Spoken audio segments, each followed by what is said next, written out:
কনকনে ঠান্ডার মধ্যে দিয়ে অবশেষে আগমন ঘটেছে শীতের।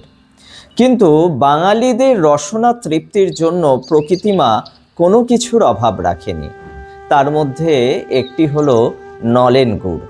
মিষ্টি জাতীয় খাদ্য তৈরি করার ক্ষেত্রে নলেন গুড়ের জুড়ি মেলা ভার।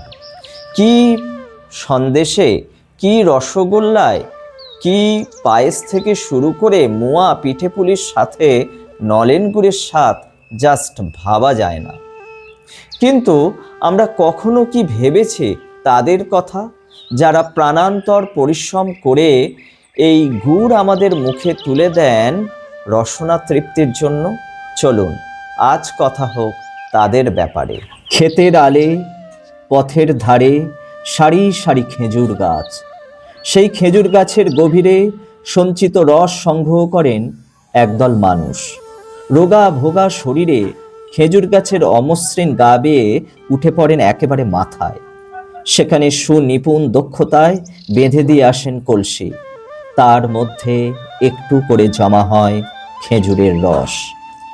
এই রস জাল দিয়ে তৈরি হবে খেজুর গুড়, ঝোলা গুড়, পাটালি ইত্যাদি। কার্তিক থেকে ফাল্গুন 5 মাস ঘিরে আবর্তিত এই প্রান্তিক মানুষের জীবন। প্রাকৃতিক প্রতিকূলতা উপেক্ষা করে, মেজাজি শীতকে অগ্রাহ্য করে স্বল্প বাস পরিহিত এই অন্তজ শ্রেণীর মানুষ জীবিকার তাগিদে কঠোর পরিশ্রম করে খেজুর গাছকে সযত্নে লালন করেন অমৃত কুম্ভের সন্ধানে। অঞ্চল ভেদে এই শিউলিদের ভাষাগত নামও আলাদা আলাদা। কোথাও গাছি বা গাছালি, আবার কোথাও বা শিউলি। এখন প্রশ্ন হচ্ছে যে এদেরকে শিউলি বলা হয় কেন, বা শিউলি নামটি কোথা থেকে এসেছে?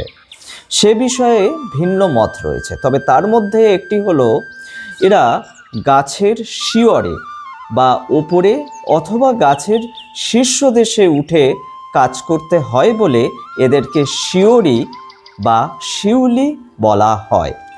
আমার এই ধরনের ইনফরমেটিভ ভিডিওগুলো যদি আপনাদের ভালো লেগে থাকে তাহলে অবশ্যই আমার ভিডিওটিকে আপনারা শেয়ার করবেন এবং সেই সঙ্গে আমার ফেসবুক পেজটিকে ফলো করবেন। আর আপনি যদি আমার ইউটিউব চ্যানেল থেকে এই ধরনের ভিডিওগুলো দেখেন তাহলে অবশ্যই আমার ইউটিউব চ্যানেলটিকে আপনারা সাবস্ক্রাইব করে দেবেন।